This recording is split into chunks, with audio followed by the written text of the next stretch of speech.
Hello बच्चा party, क्या हाल चाल? ठीक है, मस्त है। चलिए, करंट इलेक्ट्रिसिटी के इस लेक्चर में आज हम लोग इलेक्ट्रिक एनर्जी और इलेक्ट्रिक पोटेंशियल के बारे में स्टडी करेंगे। इलेक्ट्रिक एनर्जी और इलेक्ट्रिक पोटेंशियल के बारे में इसके प्रीवियस कुछ लेक्चरों में हम लोगों ने करंट कैसे किसी सर्किट में डेवलप होता है, एसटीडी करंट कैसे ऑब्टेन करते हैं, सोर्स ऑफ ईएमएफ क्या है और उसका रोल क्या है, कन्वेंशनल डायरेक्शन ऑफ करंट किधर होता है, उसके बाद mean free path, relaxation time, drift velocity, Ohm's law, concept of resistance, resistivity and ohmic and non ohmic circuit etcetera and etcetera. बहुत सारे टॉपिकों की चर्चा की है करंट इलेक्ट्रिसिटी के इस सीरीज में। अगर आप डायरेक्ट इस वीडियो को देख रहे हैं, प्रीवियस कोई लेक्चर आपने नहीं देखा है, तो आपको इसी वीडियो के डिस्क्रिप्शन बॉक्स में एक लिंक मिल जाएगा। वो लिंक इस सीरीज में इस लेक्चर को छोड़कर प्रीवियसली जितने भी लेक्चर हुए हैं उन सभी लेक्चरों का लिंक आपको डिस्क्रिप्शन बॉक्स में मिल जाएगा और आप चाहें तो जाकर उस लिंक पर और प्रीवियस सारे लेक्चर को स्टडी कर सकते हैं। तो खैर, आज के लेक्चर पे कंसंट्रेट करते हैं और आज का जो टॉपिक है वो है इलेक्ट्रिक एनर्जी। सबसे पहले हम लोग इलेक्ट्रिक एनर्जी को स्टडी करेंगे और देन आफ्टर इलेक्ट्रिक पावर पे भी जाएंगे। तो वेदर काफी खराब है आज का, बारिश हो रही है बहुत तेज और इसी में आपके लिए मेहनत हो रहा है इलेक्ट्रिक एनर्जी के साथ। चलिए, इलेक्ट्रिक एनर्जी के कॉन्सेप्ट को सबसे पहले समझते हैं, फिर डिफाइन करेंगे इसको अच्छे तरीके से। पहले इलेक्ट्रिक एनर्जी का कॉन्सेप्ट समझ लो। जैसे मान लेते हैं सपोज दैट कि ये कोई कंडक्टर है, ये कोई कंडक्टर है। अब इस कंडक्टर के साथ क्या करने वाले हैं, वही जो पहले अभी तक होते आया है। इसको किसी सोर्स ऑफ ईएमएफ से कनेक्ट कर दिए। सोर्स ऑफ ईएमएफ है V, ये पॉजिटिव टर्मिनल हो गया, ये निगेटिव टर्मिनल हो गया। इसके अंदर में कुछ ना कुछ आयंस तो होंगे ही और फ्री इलेक्ट्रॉन्स भी होंगे। जैसा कि आप बोल रहे हो कि ये कंडक्टर है, तो कंडक्टर का तो बेसिक फंडामेंटल ये प्रॉपर्टी है, इसको तो फुलफिल करेगा ना। और फ्री इलेक्ट्रॉन्स पहले रैंडम मोशन दे रहा होगा, लेकिन अब ये क्या करेगा, फ्री इलेक्ट्रॉन्स अब ये यूनिडायरेक्शनल एक पार्टिकुलर डायरेक्शन में मोशन दे रहा होगा। एनर्जी लिया इसने सोर्स ऑफ ईएमएफ से और उस एनर्जी के कारण इसके अंदर एक ड्रिफ्ट वेलोसिटी आ जाती है। आप ड्रिफ्ट वेलोसिटी वाले लेक्चर को देखिए, सारे कॉन्सेप्ट क्लियर हो जाएंगे। उसमें काफी डिटेल में हम इस कॉन्सेप्ट को समझाए हुए कि जैसे ही हम सोर्स ऑफ ईएमएफ से कनेक्ट करते हैं तो ये एनर्जी लेता है और उस एनर्जी के कारण इसके अंदर एक ड्रिफ्ट वेलोसिटी आ जाती है और ड्रिफ्ट वेलोसिटी से वो मूव करता है एक पार्टिकुलर डायरेक्शन में, जिसके कारण सर्किट के अंदर में करंट डेवलप करता है। तो ये सारे के सारे फ्री इलेक्ट्रॉन्स का मोशन हो गया, ये फ्री इलेक्ट्रॉन्स का मोशन हो गया, फ्री इलेक्ट्रॉन्स का मोशन। अब इस मोशन को आप देखेंगे तो यहां से कुछ चीजें आने वाली हैं कंक्लूजन के रूप में कि जब ये फ्री इलेक्ट्रॉन्स मूव करते हैं तो जो एनर्जी इन्होंने सोर्स ऑफ ईएमएफ से लिया है उनमें से कुछ एनर्जी को ये इस आयन से जब टकराते हैं तो लॉस करते हैं, लूज करते हैं। They lose some energy due to collision with positive ions. Positive ion से जो कोलिजन होता है उस कोलिजन में इन्होंने कुछ एनर्जी को लॉस किया, जो आमतौर पे सोर्स ऑफ ईएमएफ से कनेक्ट होने के पहले नहीं होता। क्योंकि सर आप ही ने तो बतलाया था कि फ्री इलेक्ट्रॉन्स जब आयन से टकराते हैं तो वहां लॉस ऑफ एनर्जी नहीं होता है। जी बच्चा, मैंने बतलाया था, लेकिन वो केस कुछ और था, ये केस कुछ और है। वो साल दूसरा था, ये साल दूसरा है। चलिए देखिए, यहां पे ध्यान देते हैं। अब होता क्या है कि अगर ये सोर्स ऑफ ईएमएफ से हमने कनेक्ट नहीं किया तो फ्री इलेक्ट्रॉन्स के पास थर्मल एनर्जी होती है और उसी के कारण उसमें रैंडम मोशन होता है, लेफ्ट राइट अप डाउन। और उस दौरान जब वो आयन से टकराते हैं भैया, वो परफेक्टली इलास्टिक कोलिजन होता है, उसमें लॉस ऑफ एनर्जी नहीं होती है। जाके ड्रिफ्ट वेलोसिटी वाला लेक्चर देख कर आओ, समझ में आएगा। ठीक है ना, वेरी गुड। लेकिन जब सोर्स ऑफ ईएमएफ से कनेक्ट करते हैं, जब सोर्स ऑफ ईएमएफ से वो एनर्जी कंज्यूम करता है और उस एनर्जी के कारण उसमें ड्रिफ्टिंग होती है, ड्रिफ्ट वेलोसिटी के साथ वो आगे बढ़ता है, तो वो कोलिजन परफेक्टली इलास्टिक नहीं होता और यहां लॉस ऑफ एनर्जी होती है। यानी ओवरऑल कॉन्सेप्ट ये कहता है कि अगर किसी कंडक्टर को सोर्स ऑफ ईएमएफ से जोड़े तो सोर्स ऑफ ईएमएफ से फ्री इलेक्ट्रॉन्स को एनर्जी मिलेगी, उस एनर्जी के कारण उसमें ड्रिफ्ट वेलोसिटी आएगी और ड्रिफ्ट वेलोसिटी के कारण वो पार्टिकुलर डायरेक्शन में मूव करेगा और करंट को डेवलप करेगा सर्किट के अंदर। और इस दौरान जब वो फ्री इलेक्ट्रॉन्स किसी आयन से टकराएंगे तो वहां पर एनर्जी को लॉस करेंगे, लूज करेंगे। क्लियर ना? लूज करेंगे। बहुत सुंदर। यहां तक कि कॉन्सेप्ट में कोई परेशानी नहीं है। इसका अर्थ यह है कि फ्री इलेक्ट्रॉन्स कंडक्टर के एक एंड से दूसरे एंड तक जाने के लिए कुछ एनर्जी को यूटिलाइज करते हैं, यूज करते हैं, मतलब कुछ वर्क डन करते हैं। कुछ एनर्जी लॉस होता है, मतलब कुछ वर्क डन होता है। कुछ एनर्जी लॉस होता है, मतलब कुछ वर्क डन होता है। और वही वर्क डन इलेक्ट्रिक एनर्जी कहलाता है। क्या कहलाता है? Electric energy. मतलब इन चार्जेस को एक एंड से दूसरे एंड तक ले जाने के लिए इस सोर्स ऑफ ईएमएफ के द्वारा जो एनर्जी लूज की जा रही है, चाहे यूं कहिए कि जो वर्क डन किया जा रहा है, वही वर्क डन इलेक्ट्रिक एनर्जी कहलाता है। समझे कि नहीं समझे? और नहीं समझे तो फिर से समझिए, पूरी कहानी समझ लीजिए। अभी अभी आपने जाना कि जब किसी कंडक्टर को सोर्स ऑफ ईएमएफ से जोड़ते हैं तो क्या होता है? होता ही है सर कि इस सारा इलेक्ट्रॉन्स जो पहले एने ओने बिखरा था, इसको ये एनर्जी दे देता है और उस एनर्जी के कारण इसके अंदर एक ड्रिफ्ट वेलोसिटी डेवलप हो जाती है। अभी ड्रिफ्ट वेलोसिटी क्या है सर? और अब इसके लिए लिंक डिस्क्रिप्शन बॉक्स में दिया है, जाकर देख कर आइए। उसमें पूरा लगभग 1 आवर का एक लेक्चर बनाया गया है, उसमें सिर्फ इसी ड्रिफ्ट वेलोसिटी की चर्चा हुई है। समझे ना? नहीं समझे? इधर आइए। समझे कि नहीं समझे? ठीक है। तो अब देखिए ड्रिफ्ट वेलोसिटी आ जाती है, मतलब सोर्स ऑफ ईएमएफ से जोड़े, इसके अंदर एक ड्रिफ्ट वेलोसिटी आ गई जो इधर उधर मूव कर रहा था, अब यूनिडायरेक्शनल में मोशन देने लगा और जिसके कारण इसके अंदर करंट डेवलप हुआ। इतना बात समझ में आया कि नहीं है? आया सर। अच्छा सर, अब हाई सब चुपचाप थोड़ा ही बैठेगा, ये जो आयंस है ये चुपचाप बैठेगा? बिल्कुल नहीं बैठेगा। इलेक्ट्रॉन्स को चैन से मूव नहीं करने देगा, चैन से मूव नहीं करने देगा, क्योंकि जब भी वो मूव करेगा तो बीच में आकर खड़ा हो जाएगा, टकरा जाएगा। क्या होगा? टकरा जाएगा, टकरा जाएगा। और टकराने से ये बेचारा कुछ एनर्जी वहां लॉस कर देगा। अब कोलिजन होता है तो लॉस ऑफ एनर्जी होती है कि नहीं? अब देखते हैं मूवी में हीरो को देखते हैं, अक्षय कुमार को देखते हैं, मान लेते हैं कि चलने के दौरान टकरा जाते हैं, किसी आयन से टकरा जाते हैं, तो क्या होता है? कुछ एनर्जी बेचारे लॉस कर देते हैं। नहीं करते हैं? हाँ, एनर्जी लॉस कर देते हैं, देखते रह जाते हैं, देखते रह जाते हैं। अब देखते रह जाते हैं, देखते रह जाते हैं का अर्थ क्या था? कि जितना एनर्जी से वो जा रहे थे उसमें से कुछ एनर्जी कोलिजन के कारण लॉस कर दिया, इसलिए अब उनको चलने का मन नहीं कर रहा है, खाली देखने का मन कर रहा है, खाली देखने का मन कर रहा है। लॉस ऑफ एनर्जी हो गया है। समझ रहे बात को? तो वही चीज यहां पर हो रहा है, इनको चलने नहीं देगा ना, ये कोलिजन होगा तो कुछ एनर्जी लॉस होगी। यानी इलेक्ट्रॉन्स कंडक्टर के एक एंड से दूसरे एंड तक जाने के लिए जितने बार टकराते हैं आयन से, उतने बार एनर्जी का लॉस करते हैं। इसका अर्थ यह है कि करंट को इस कंडक्टर में, इस सर्किट में मेंटेन रखने के लिए कुछ कीमत चुकानी पड़ती है। इस सोर्स ऑफ ईएमएफ को कुछ कीमत चुकानी पड़ती है, कुछ एनर्जी लॉस करना पड़ता है इस सोर्स ऑफ ईएमएफ को, अर्थात कुछ वर्क डन करना पड़ता है सोर्स ऑफ ईएमएफ को। और यही सोर्स ऑफ ईएमएफ के द्वारा किया गया work done,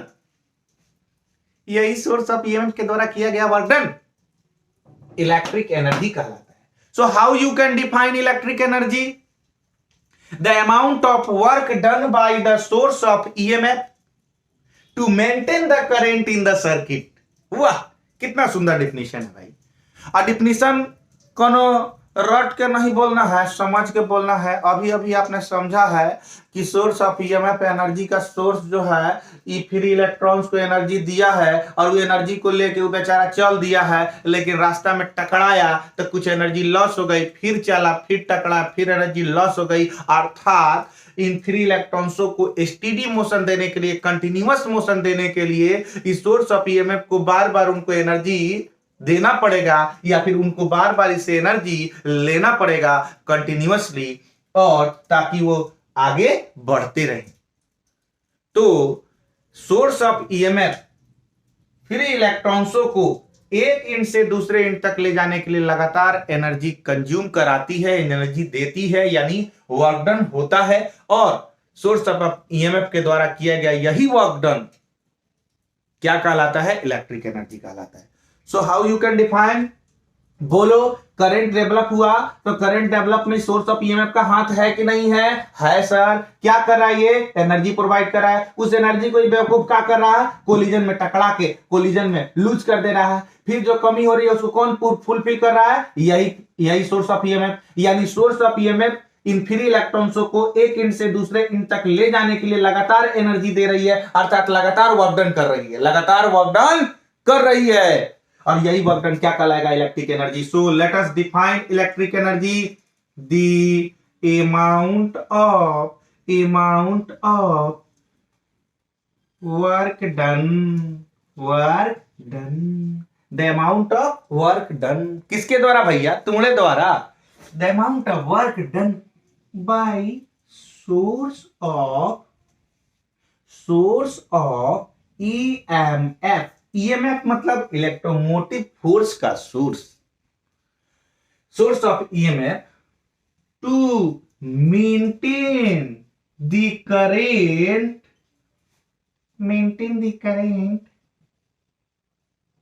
in the circuit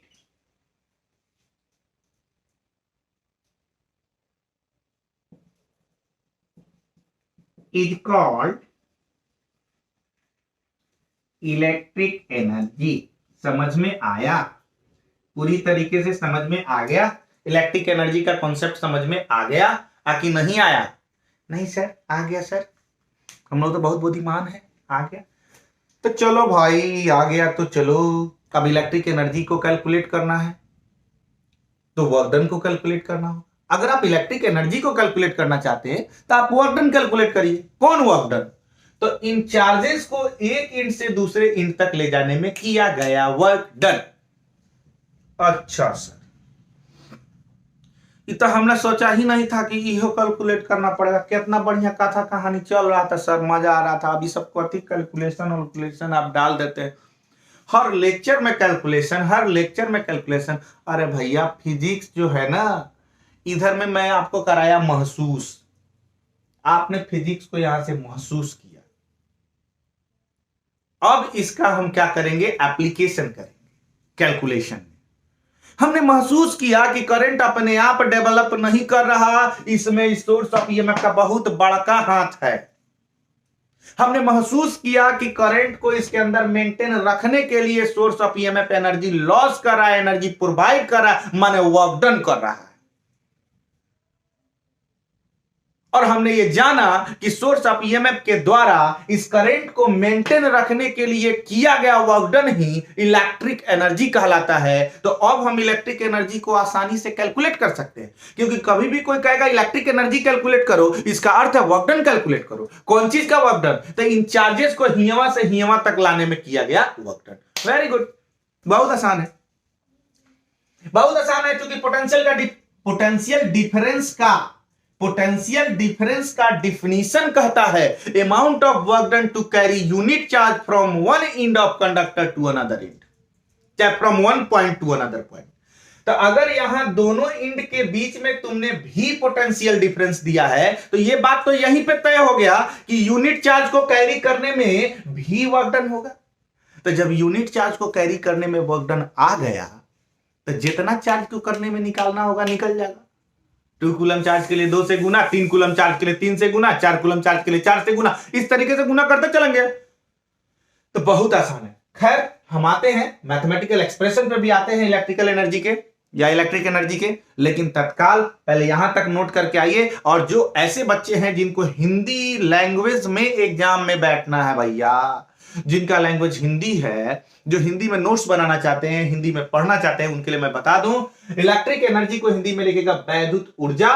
इसको हिंदी में नहीं लिखा जाता है, ये तो हिंदी इंग्लिश में है, सब भाषा में है, तो इसको छोड़ दीजिएगा, बकस दीजिएगा, एकदम माफ कर दीजिएगा। पर आइए सीधे, अब हमें कहता है कि the amount of work done by source of EMF to maintain the current in the circuit is called electric current. तो इसको हिंदी में लिख लीजिएगा कि सोर्स ऑफ ईएमएफ के द्वारा, अच्छा सोर्स ऑफ ईएमएफ को हिंदी में क्या कहेंगे, विद्युत वाहक बल स्रोत, विद्युत वाहक बल स्रोत। इसको शॉर्टकट में लिखते हैं विद्युत वाहक बल स्रोत, स्रोत लिख लीजिएगा, ठीक है ना।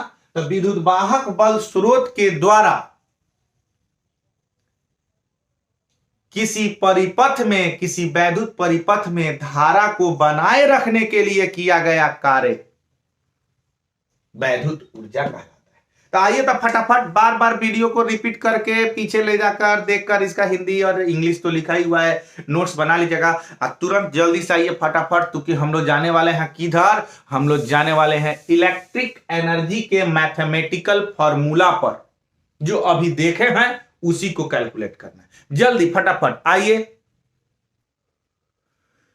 जल्दी आइए, मिटा दे, मिटा दे, चलिए मिटा देते,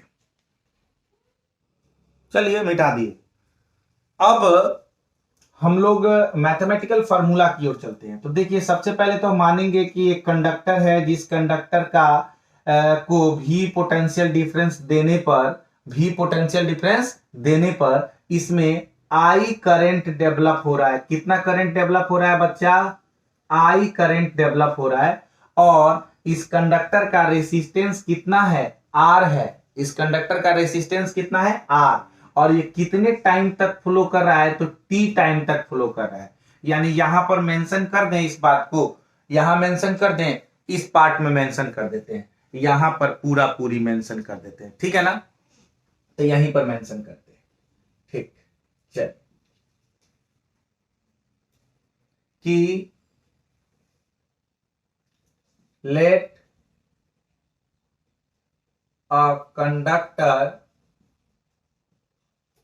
of resistance, आप लोग इसके नीचे लिखिएगा, ठीक है ना, हम तो जगह बचा रहे हैं, आप लोग इसके नीचे लिखिएगा इस स्टेटमेंट को कि let a conductor of resistance capital R is connected with potential difference of V volt due to which I current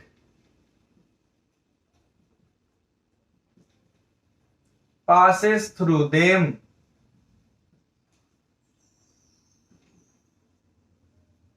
for t second।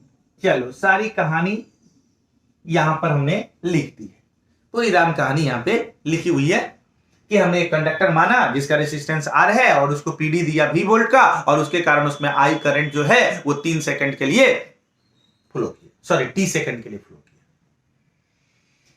किया। जी सर, इतनी बात तो हो गई। आप कहां लिखेगा इस पूरे स्टेटमेंट को, यहां लिखेगा, इस फिगर के नीचे लिखेगा, ठीक है ना। अब सर वर्क डन निकालना है ना, इलेक्ट्रिक एनर्जी निकालना मतलब वर्क डन निकालना है। वर्क डन कौन चीज का, तो चार्जेस को फ्लो करने में किया गया वर्क डन। तो पहले तो ये कैलकुलेट करना होगा ना कि कितना चार्ज फ्लो कर रहा है, पहले तो ये कैलकुलेट करना होगा।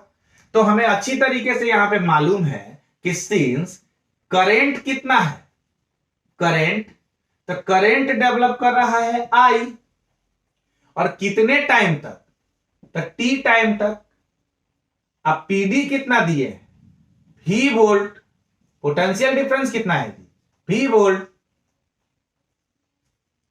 तो आप ही बताइए, since I is equal to Q by T, therefore flow charge Q is equal to I T नहीं होगा, होगा, Q is equal to I T नहीं होगा, होगा। यानी यह स्पष्ट हो गया कि टी टाइम तक यदि आई करंट गया है तो कितना चार्ज फ्लो किया है, आई टी। बस अब इसी चार्ज को फ्लो करने में जो वर्क डन होगा वही वर्क डन इसका इलेक्ट्रिक एनर्जी होगा। आई करंट फ्लो किया मतलब आईटी चार्ज फ्लो किया, तो आईटी चार्ज फ्लो कराने के लिए, मेंटेन रखने के लिए कुछ वर्क डन करना होगा ना, तो वही वर्क डन क्या कहलाएगा, electric potential. I from the definition of PD, from the definition of PD, potential difference के डिफिनीशन से, since work done to carry 1 coulomb of charge is equal to V. Therefore, work done to carry Q charge is equal to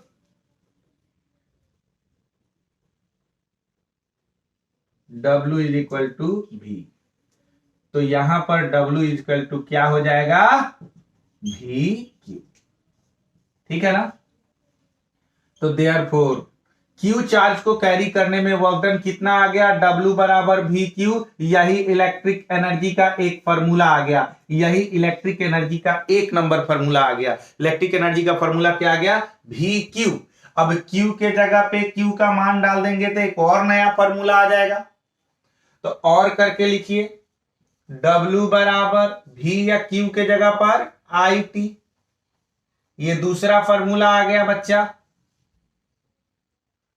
बोलिए, अब अगर चाहें तो V के जगह पे IR लिख सकते हैं ओम्स लॉ से, याद है ना, V के जगह पे IR लिख सकते हैं ओम्स लॉ से, तो वो भी काम कर लीजिए भाई। इस स्टेटमेंट को और आगे बढ़ाइए, V के जगह पर अगर आप IR डालिएगा तो IR IT, तो I इंटू आई स्क्वायर हो जाएगा, I स्क्वायर RT हो जाएगा। ठीक है ना। तो चलिए यहां पर हम लिख देते हैं, अरे भाई जगह का उपयोग कर रहे हैं। W is equal to what, ये VIT है ना, तो V के जगह पे I स्क्वायर RT लिख दो। काहे, चूंकि V is equal to IR होता है, तो यहां पर IR जैसे ही डालेंगे तो I into I square RT हो जाएगा, तो I स्क्वायर RT लिख दिए। अब ये इक्वेशन हमारा क्या हो गया, थर्ड हो गया। इलेक्ट्रिक एनर्जी का 3 फॉर्मूला। अब अकॉर्डिंग टू क्वेश्चन जब जिसका नीड होगा हम उस फॉर्मूला का यूटिलाइज करेंगे। अगर रेसिस्टेंस, करंट और टाइम देके पूछा तो इस फॉर्मूला का यूटिलाइज करेंगे। अगर पोटेंशियल डिफरेंस, करंट और टाइम देके पूछा तो इस फॉर्मूला का इस्तेमाल करेंगे। इसको और भी आगे चाहे तो हम बढ़ा सकते हैं, जैसे कि V इजकल टू IR, तो I is equal to V upon R, I is equal to V upon R। तो यहां पर V अपॉन R करेंगे तो V into V square by R into T हो जाएगा। तो एक और फॉर्मूला हमारे पास आ सकता है इलेक्ट्रिकल एनर्जी का, V square upon R into T। तो ये भी फॉर्मूला हो सकता है।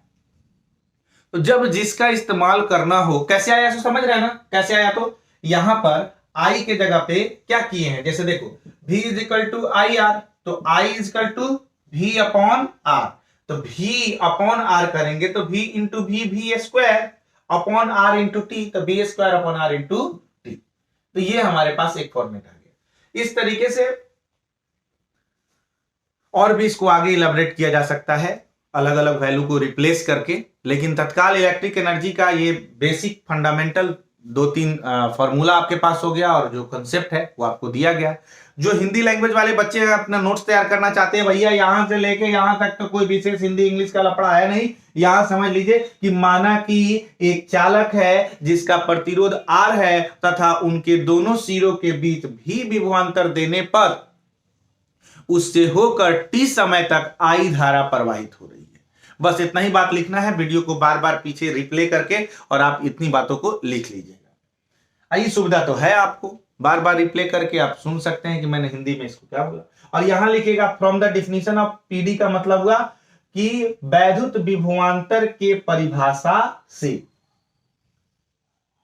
एक कूलम आवेश को एक सिरे से दूसरे सिरे तक ले जाने में किया गया कार्य W बराबर, इसीलिए Q कूलम आवेश को एक सिरे से दूसरे सिरे तक ले जाने में किया गया कार्य W बराबर VQ।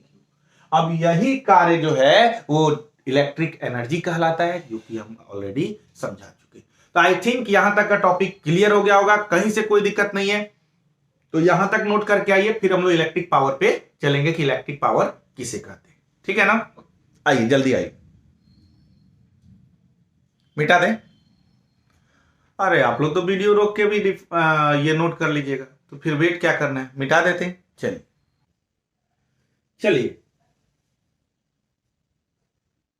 अब हम लोग इलेक्ट्रिक एनर्जी हो गया तो इलेक्ट्रिक पावर पे बात करते हैं, जिसको हिंदी में वैद्युत शक्ति बोलते हैं। तो हेडिंग लगाते हैं सबसे पहले electric power. Electric power Hindi में इसको बोलते हैं वैद्युत शक्ति। अब देखिए, जो कॉन्सेप्ट था इलेक्ट्रिक एनर्जी में था, इलेक्ट्रिक पावर मींस व्हाट। आपने देखा कि सर्किट में करंट को मेंटेन करने के लिए सोर्स ऑफ ईएमएफ के द्वारा कुछ ना कुछ वर्क डन करना पड़ता है, कुछ ना कुछ वर्क डन करना पड़ता है सोर्स ऑफ ईएमएफ के द्वारा। तो कहता है कि वर्क डन जो हो रहा है उसका रेट कितना है, rate of work done. Energy अगर लॉस हो रही है तो rate of loss of energy, rate of loss of energy, या फिर रेट ऑफ वर्क डन, मतलब यूनिट टाइम में कितना वर्क डन हुआ। अभी तो तुमने देखा कि W वर्क डन हुआ T समय में ना हुआ, तो T समय में जो वर्क डन हुआ, टोटल टाइम में जो वर्क डन हुआ, वो उसका नेट इलेक्ट्रिक एनर्जी है। लेकिन इलेक्ट्रिक पावर किसे कहते हैं, पावर कहते हैं यूनिट टाइम में किया गया वर्क डन, पावर कहते हैं यूनिट टाइम में loss energy. Is it clear? So how you can define electric power? We can define electric power like the rate of doing work। कौन चीज में? to maintain current in the circuit. Circuit में current को maintain करने के लिए जो rate of doing work है, जो वर्क डन है, उसका जो रेट है, या फिर इसको आप ये भी बोल सकते हैं कि the rate of loss of energy, उसी को हम क्या बोलते हैं, इलेक्ट्रिक पावर बोलते हैं। और इलेक्ट्रिक पावर को हम P से रिप्रेजेंट करते हैं, यानी P क्या है, P क्या है, वर्क डन ही तो है, लेकिन कौन वर्क डन, जो यूनिट टाइम में किया जाए। वर्क डन ही तो है, लेकिन कौन वर्क डन, जो यूनिट टाइम में किया जाए। क्लियर ना? अब इसका यूनिट क्या होता है, इट्स यूनिट। तो बहुआ वर्क डन के लिए तो जूल, और टाइम के लिए सेकंड, तो जूल पर सेकंड तो हो ही जाएगा। और इसका दूसरा यूनिट होता है वाट, और वाट, इसका एक और यूनिट होता है वाट। 1 जूल पर सेकंड का अर्थ हो गया 1 वाट। ठीक है ना? और इसके कुछ अदर यूनिट्स भी हैं, जैसे मेगावाट, किलोवाट। किलोवाट मतलब 10 to the power 3 watt, megawatt means 10 to the power 6 watt. तो चलिए अदर यूनिट की बात करें। अदर यूनिट में किलोवाट, तो किलोवाट का अर्थ क्या हो गया, 1 kilowatt means 10 to the power 3 watt. Megawatt, megawatt means 1 megawatt बराबर 10 टू द पावर 6 वाट। और इसका एक कमर्शियल यूनिट भी है, जिसको हम बोलते हैं हॉर्स पावर। क्या बोलते हैं? Horse power. Horse power means HP। तो 1 HP, कहीं देखे होंगे मोटर वगैरह आप खरीदते हैं तो उसका जो पावर है वो HP में दिया गया रहता है। आपसे पूछा जाता है कि हाफ HP का मोटर चाहिए कि 1 HP का मोटर चाहिए, तो वो हॉर्स पावर होता है। 1 HP बराबर होता है 746 वाट। तो ये डिफरेंट यूनिट्स हैं कुछ पावर के। अब रही बात कि पावर का कुछ और फार्मूला हम बना सकते हैं। कैसे बना सकते हैं, क्योंकि अभी अभी हमने इलेक्ट्रिक ये जो वर्क डन है, वर्क डन का बहुत सारा फॉर्मूला देखा था, इलेक्ट्रिक एनर्जी का बहुत सारा फॉर्मूला देखा था, VIT देखा था, I²RT देखा था, V²/R/T देखा था। तो अगर उन फॉर्मूला को यहां पर इंप्लीमेंट करें उनका, तो और भी वेरियस फॉर्मूला हमारे पास इलेक्ट्रिक पावर के आ सकते हैं, जिसको हम यहां पे लिस्टिंग कर देते हैं, various formula of electric power. Electric power का वेरियस फॉर्मूला हम यहां पे मेंशन कर देते हैं, जरा देखिएगा, इलेक्ट्रिक पावर का वेरियस फॉर्मूला। जैसे एक नंबर हमें मालूम है P is equal to W/T, अर्थात VIT/T, T से T गया यानी ये हो गया VI। तो याद रखिएगा पावर के लिए एक सिंपल फॉर्मूला हमारे पास आ गया, क्या, VI। सेकेंड वाला फॉर्मूला हम यहां पे यूटिलाइज करते हैं, power is equal to W/T। तो W का एक और फॉर्मूला हमने देखा था, I²RT अपॉन T, फिर T से T गया और यहां पे आ गया I²R। फिर W के लिए एक और फॉर्मूला हमने देखा था, तो P इज इक्वल टू हो जाएगा W/T, और वहां पर आया था हमारे पास W का formula V²/R into T upon T। तो T से तो T ऐसे ही चला जाएगा, R नीचे आ जाएगा, तो हो जाएगा V²/R। तो these are the various formula of electric power. जब जैसा जिसका यूज है उसका इस्तेमाल करते हुए आप इलेक्ट्रिक पावर का फॉर्मूला इसमें से सिलेक्ट कर सकते हैं कि कब किसका हमको यूज करना है। अब जो बच्चे इस वीडियो को देख रहे हैं, इस लेक्चर को देख रहे हैं, जिनका लैंग्वेज हिंदी है, तो उनके लिए मैं यहां पे बतला देता हूं, इलेक्ट्रिक पावर को हिंदी में लिखेंगे क्या, वैद्युत शक्ति। क्या बोलेंगे, वैद्युत शक्ति। और यहां कहेंगे कि किसी वैद्युत परिपथ में धारा को बनाए रखने के लिए कार्य करने का दर क्या कहलाएगा, वैद्युत शक्ति कहलाएगा। P is equal to W/T, और उसके बाद की सारी कहानी आपको।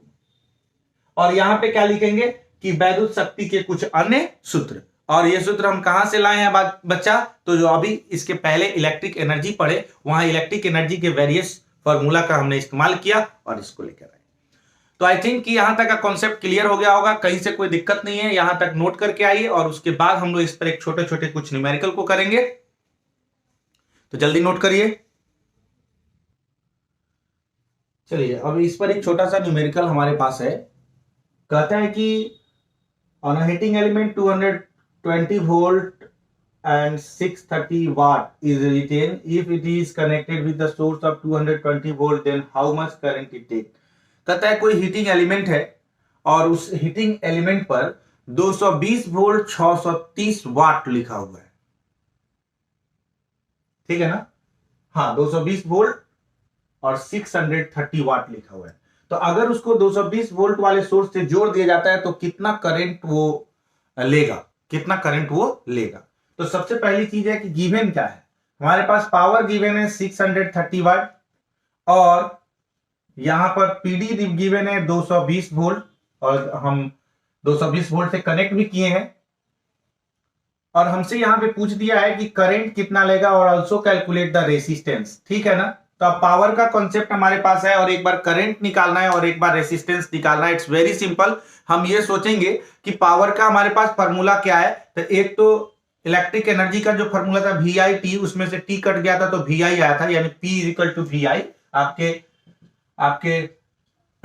मतलब रिमेम्बरिंग पॉइंट के लिए यहां पे लिख देते हैं, एक VI आया था और एक I²RT में से T कट गया था तो I²R आया था, और एक V²/R इंटू T में से T कट गया था तो V²/R आया था। तो इतना फॉर्मूला हमारे पास है। अब हमको करंट चाहिए, तो करंट के लिए ये फॉर्मूला सिलेक्ट कर सकते हैं। अब ये फॉर्मूले पे जाओगे तो तुमको दिक्कत क्या होगी, रेसिस्टेंस तो है नहीं, रेसिस्टेंस तो खुद ही कैलकुलेट करना है। तो क्या करें, तो हम लिखेंगे since P is equal to VI, therefore I is equal to P upon V। तो P के जगह पे पावर कितना हो जाएगा 630 अपॉन 220। अब बोलिए,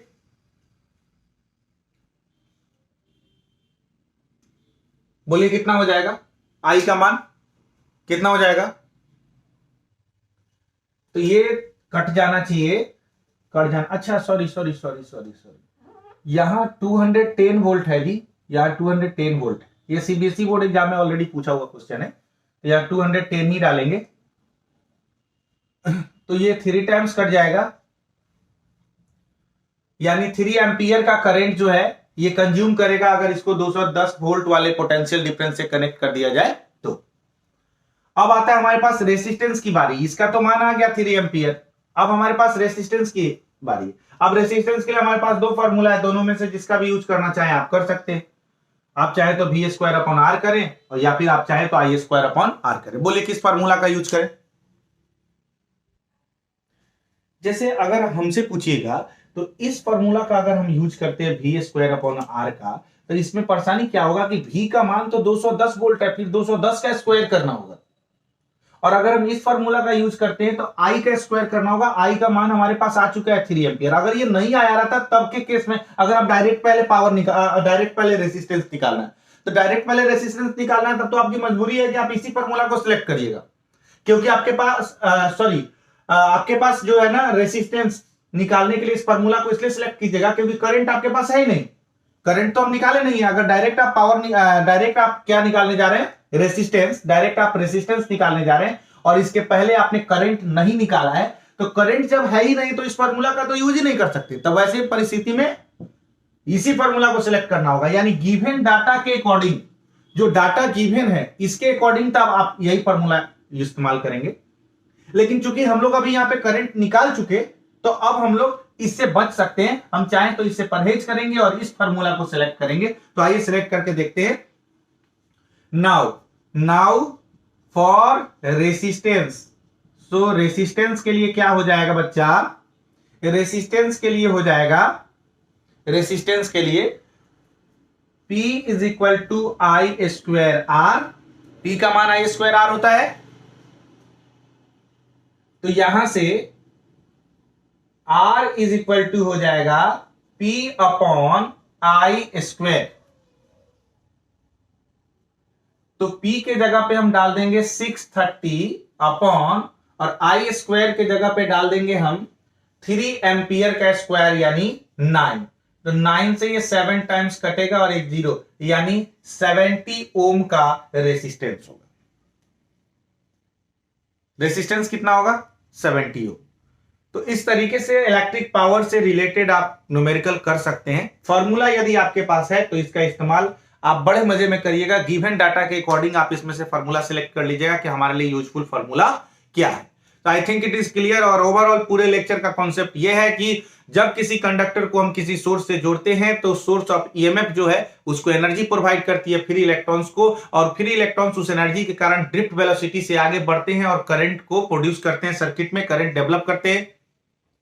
और इस दौरान जब वो फ्री इलेक्ट्रॉन से टकराते हैं तो जो एनर्जी उन्होंने सोर्स ऑफ ईएमएफ से लिया था उसका लॉस होता है, और वो लॉस जो एनर्जी होती है उसके कारण जो आयंस हैं उनका थर्मल एनर्जी बढ़ जाता है, मतलब वायर का जो टेम्परेचर है वो बढ़ जाता है। इस तरह से हम देखते हैं कि इस पूरे प्रोसेस में जो इलेक्ट्रिकल एनर्जी है वो किस में कंज्यूम हो गई?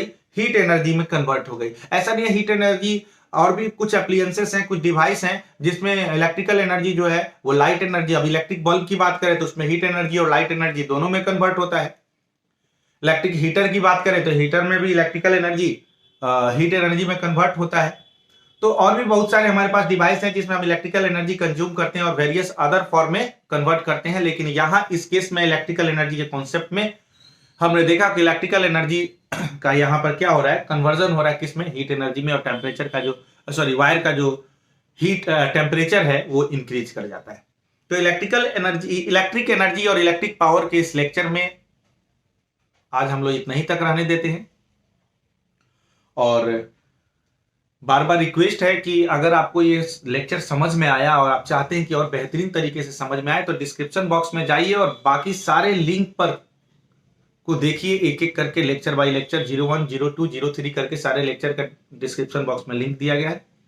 और आपका बहुत बेहतर कॉन्सेप्ट होने वाला है। सीरीज पूरा कंटिन्यूअसली देखते चलिए और अच्छे लेवल में आपका प्रिपरेशन भी होने वाला है। चलिए आज के लेक्चर में इतना ही रहने देते हैं। बहुत बहुत धन्यवाद। Thank you.